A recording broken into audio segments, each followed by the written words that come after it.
Hello, welcome to my channel for Evolved Humans. I am Ms. Day. The very beginning of this reading, I put it down and I was like, whoa, it's a little intense for me. I love intense, but this felt like kind of heavy. However, I thought about, I don't know if you play a drum or if there are songs that will maybe help you to stir your very low region of your body. But it's like I kept hearing a really deep bass type of beat. And it just was a few different songs that like you would really be comfortable dancing to. But something that really kind of vibrates in a low area of your body. Because the reason I was like, ooh, was because I got this feeling of heavy disappointment that is from so many different directions that someone sort of develops a feeling of resentment towards the world. And so that can kind of put you in this sort of like hopeless state of being. And I think that it's not like sometimes to get your mind in the right state, like a lot of people when they know they need to change sort of what's in their eating plan or their lifestyle, like what they put in their body, sometimes the easiest first step to jolt you into the right mindset is taking a physical one, which you may not want to do because you're not in the right mindset. And so a physical step is like a way, if you can force yourself to do that, it's a way of forcing open a door to where suddenly your mind is like, now there's a purpose to this suffering. So I feel that whoever you are, like I don't know if there are a lot of feminine who are trying to feel their own selves, or if this is just literal like music that could be therapeutic to sort of wake you up to your own passion.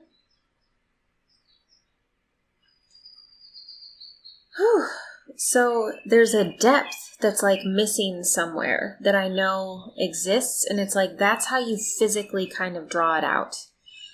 And it also felt that you are physically going to be improving in a behavioral way if you just put in a physical activity which helps you to stir sort of a low level bit of yourself into a fire rather than a fire that's permanently out feeling.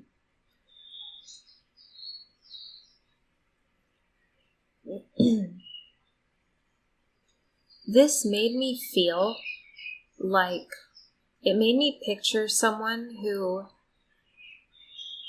perhaps in the past would have a tendency to do that, to see sort of with disappointed eyes. And then it feels like the message now is to shift that way of like at this moment, I feel like there's another wave of disappointment that may have just hit you in life, or not just hit you, but you just walked out of. And it feels like, okay, so here's what you do now in response to this time. Whereas I think in the past it could have been easy to sink into a state of being. And now it's more like make your experience a purposeful one. Make sure that you put this to use. And this made me think of something that I had realized about myself in life, where I have this OCD, like literally obsessive. I'm obsessive over what I put my focus into, and that can make you an easily addicted to things person too. So if you kind of morph that into being like, I'm definitely a creature of habit, so what should I put my focus into and become obsessive over that will not be able to go unhealthily too far? And that's where, like, personally, I have to be someone who has a job outside of just, like, I have to be able to interact with the outside world. That's what I mean. And that makes me feel like I have the opportunity to always know what's going on. And because I'm obsessive, it's sort of like difficult. It was difficult for me to find that balance of making sure I could obsess over work and doing well at that, and also make sure I could obsess over momming, and also make sure I could obsess over my health in a way that wasn't too far obsessive. So it's like if I don't have that space of outside interaction with the world, then all of my obsession goes into these things, and that makes it unhealthily obsession. So I hope that makes sense to whoever this is for, because I feel that when you are an intensely emotional person, it's best to stream yourself into multiple avenues if you're able to do that.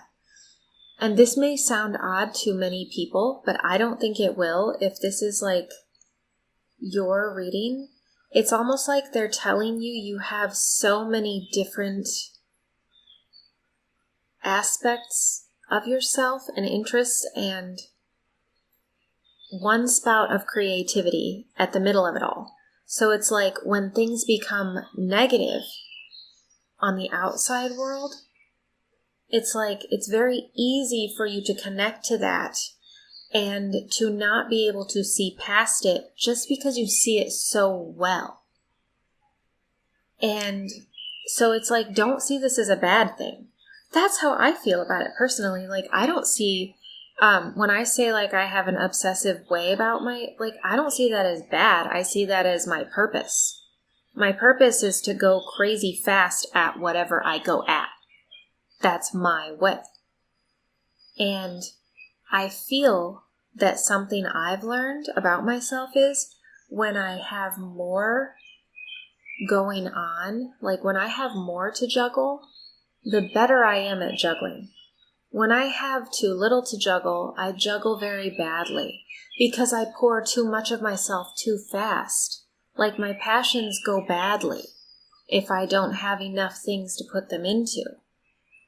And I really hope this makes sense. I don't know that I've ever even experienced a reading like this. It's interesting.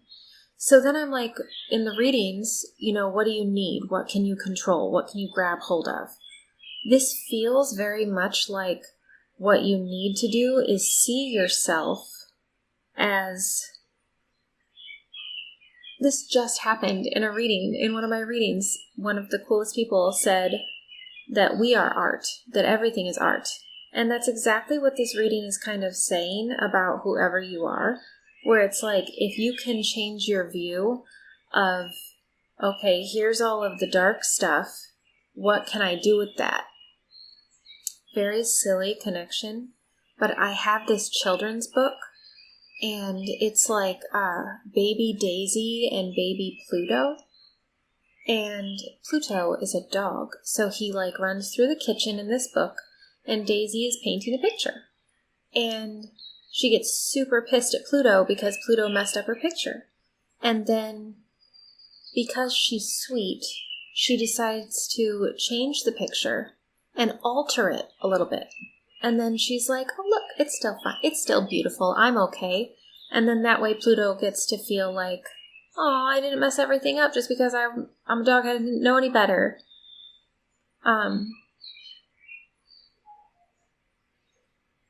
this feels like your view of your own self and what you can do with your ability to do better.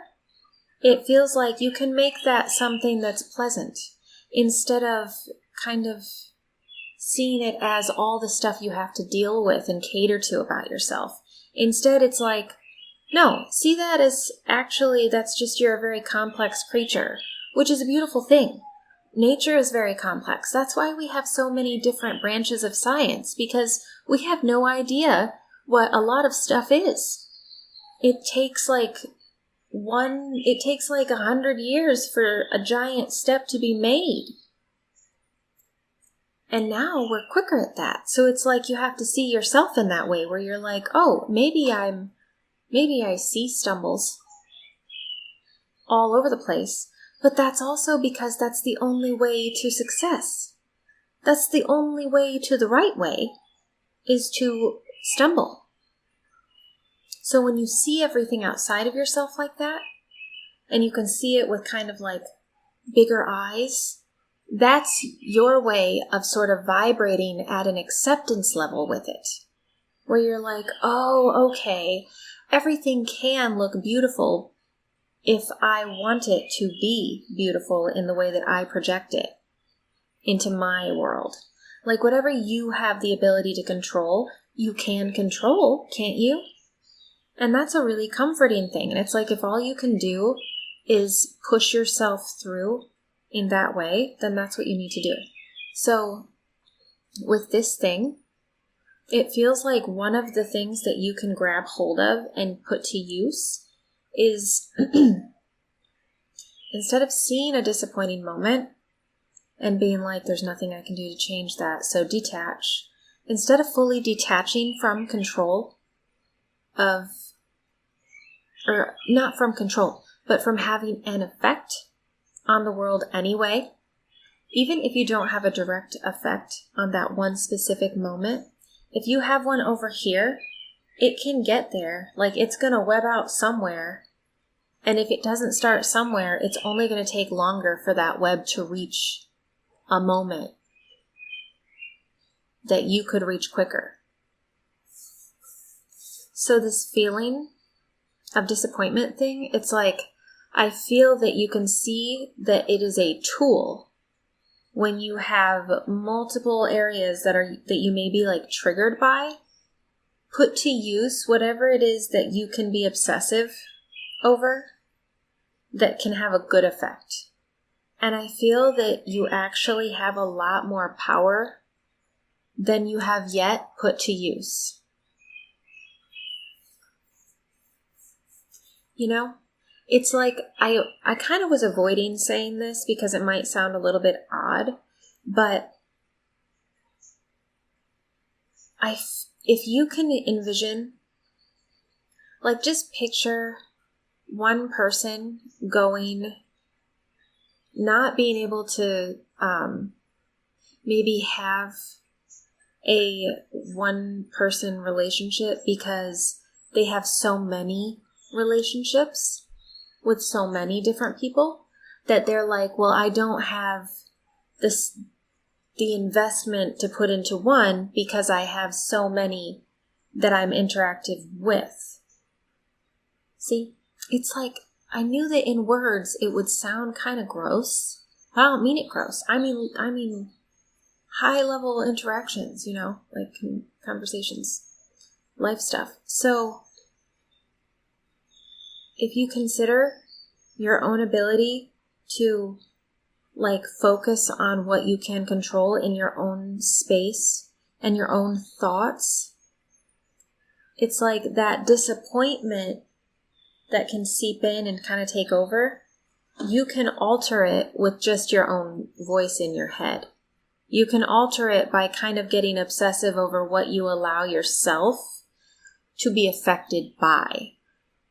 Because I feel like outside stuff can become very personal very quickly for whoever this reading is for. And I think that that's the thing that you no longer have to carry with you. Like that no longer has to be what you put out into the world of yourself.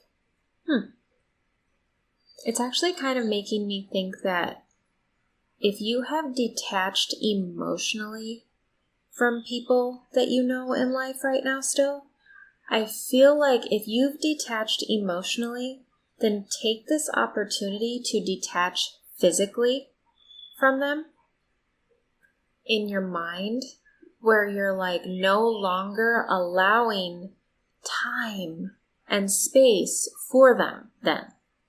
And the thing is, at first, when I laid this one out, I got this feeling that whatever you do to ignite your own inner ability to just kind of shoot yourself through the roof, like just your energy, what's wrong with my wording?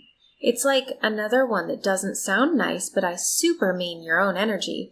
Like when I think about getting centered or even teach someone to, I consider a line from the sole of your feet area all the way up through your spine and to the ceiling, you know?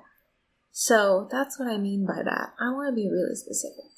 But anyway, I thought to myself at first, like, no one has to know what you do to ignite your own passionate version of yourself.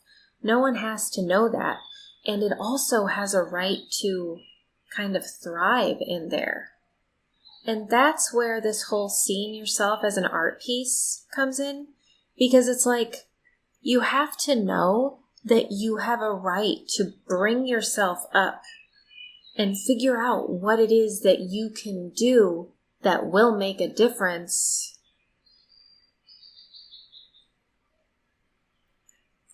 And I just feel like you can turn a lot of your outside information, like a lot of your outside view. I feel like if you take control of what you can put to use, then your view is actually turning inward. And this feels so much like it's in your own mind. Like, I feel like this is stuff that no one might see. The blossoming at the end of the rainbow with this one, like the reaction that I feel like you're working towards, is actually a very personal journey where I don't feel like you're trying to show anybody anything. This seems very much like you're trying to figure out how to put to use all of the wrongs, which is actually already a very positive mindset. It's like that's a really positive outlook.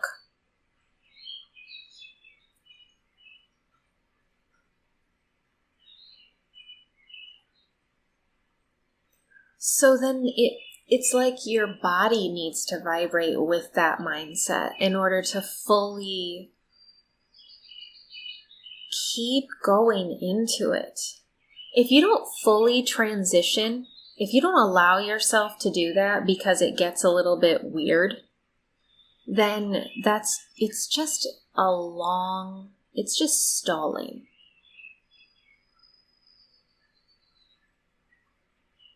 And that's kind of what living in not only disappointment, but in the idea that you can't change things, or you can't make a change. Like, you can't change some things, but you can always make some change. Somewhere, somehow. And this feels like you can. Like, you specifically, there's something you can do with it. And I think that the beginning of even doing that, having an effect on your outside world, I keep thinking back to a moment I had with my daughter in a gas station recently, because she was inside with me, and it's like it's always packed. This gas station's always full of people whenever we go. And so we always stand in line inside for a really long time, and it's just tiny. And she has worked to be less uncomfortable out in public because she feels stuff. She's just instantly like, She's like trying to get out of the situation when she's crowded in people. And, well, she used to. Now she kind of has gotten used to it. And one of the ways that we do that is I said to her, like, I'll say the words, like, you have a right to be wherever your body is. Like, you don't have to rush. You don't have to get out of the way. If you need to stand still and someone has to go around you, they have no right to move you out of their way, and they can deal with it and not like you, and you still have a right to stand there and breathe for a minute. It's like I've explained that to her so that when we are in public places, if she gets uncomfortable, especially if people are touchy or if they're talky, it's wild how comfortable people are to touch a kid. It's weird. So if she gets uncomfortable, I'll just remind her. I'll be like, you breathe. You have a right to be here. You're good. You're safe. And she gets to remember, yeah, I'm fine. I have a right to take some deep breaths so that I stop kind of flashing into uncomfortable mode. And that's how she keeps herself solid. So it's like a training thing, but it gives her something to do with her mind and her body instead of just being at the mercy of an experience. And that's actually something that I love that Jim Rohn said also, that I heard again in another thing recently, which obviously he didn't say it recently, like he's passed, but he had said that you have to talk yourself up. Like, positive self-talk is no joke. And one of the things he said that I'm thinking of right now is that if you are having a hard time, and we all do, and if you are, you're bombing everything, he was like, that's when you need it the most. That's when you have to prove to yourself that you really mean it the most and force yourself to have positive talk. And that's where you can take control, even when it's an outside thing. When it is the outside world that you cannot control, it doesn't mean that you can't control yourself still in that moment. That's disappointing. You don't have to be. And that is a positive amidst a negative. So it's like you have to remind yourself of that reality. That is a reality.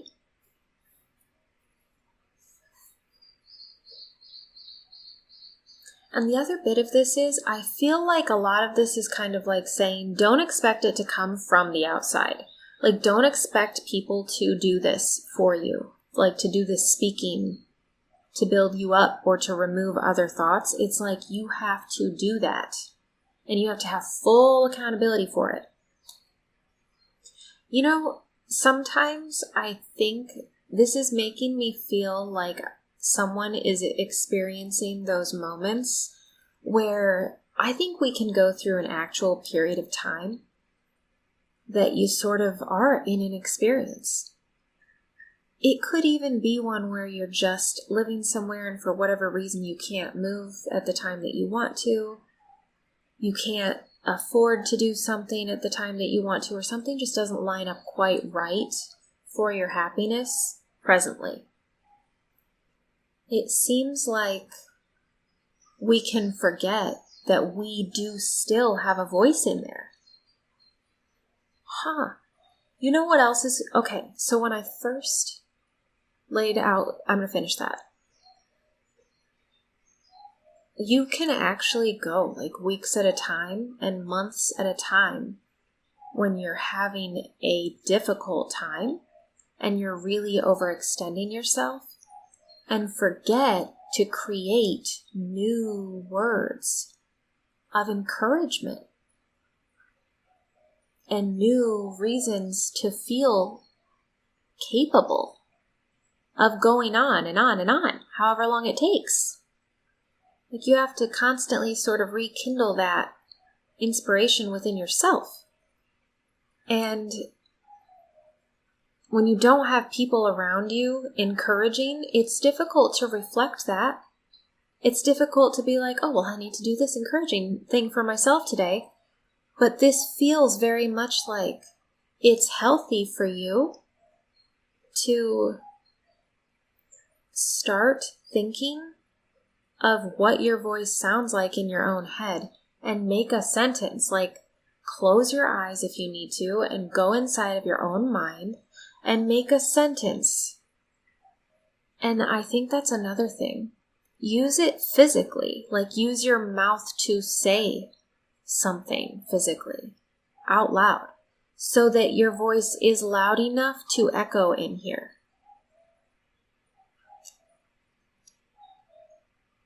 That's something else I've done with my children because I've done it with myself. Where if I used to have certain OCD tendencies, the way I got a grip on it was I would say stop. I would just force my mouth to say stop that. Like I started to try to slice through the behavior as it was happening with my mouth out loud because I was instructing my mind to tell the rest of this to stop it. I was like, no, I'm going to be the one in control. Until I had control. Now I don't have to talk to myself out loud like a lunatic. But see, that's what I did. I had to sculpt myself out of thinking I was a disordered person into believing I was actually just in need of organization. I just needed to organize the way that I did stuff into a way that was healthy.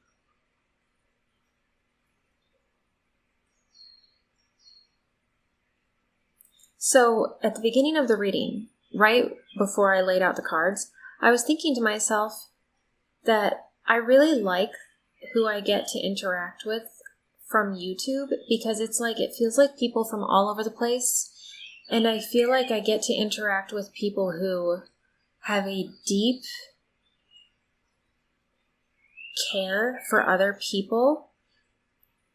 Oftentimes it's because they've been on a receiving bad stuff end of something. And so it like compels them to go over that line as adults to do something else with themselves to change the world we live in. And that's why I feel like don't ever feel like your time is up. Don't ever feel like it's done. And as soon as I laid out the reading, it's like what it looked like was, oh, you want to use your voice for others. But that's it. You need to hear it loud and clear first. And that can take practice, but that works. Maybe that's also why it was like giving that feeling of no one needs to know. Like I didn't talk to myself in front of people, but I certainly used that method if I saw my kids doing that at certain ages, and they did, and they used it, and they got control. Because it's just another behavior, and you're overwriting that program. You're like, we need to redo that pathway. That is not the pathway I want to continue following. So you rewrite another one right on top of it. So it's like, I feel like when you get that heavy, I can't do anything, or what do I do, or it's too much, I feel like find something that matches that intensity. Like in music, dancing, anything that can help you to ignite that deep-seated like fire in your own self. This feels all over the place. But it also makes perfect sense. So maybe that's a thing too. Like, you've got to see yourself as, my daughter said that the other day. She said everything has a solution. Yeah, you too. Every unpleasant experience has something you can do in order to produce a positive experience. There's always something you can do. Okay, I'm going to leave it at that. so I don't just keep repeating myself. And if you feel like it resonates, let me know in the comments. This is an interesting one. And if you're a subscriber, I appreciate you, and I will see you in the next reading. All right, bye.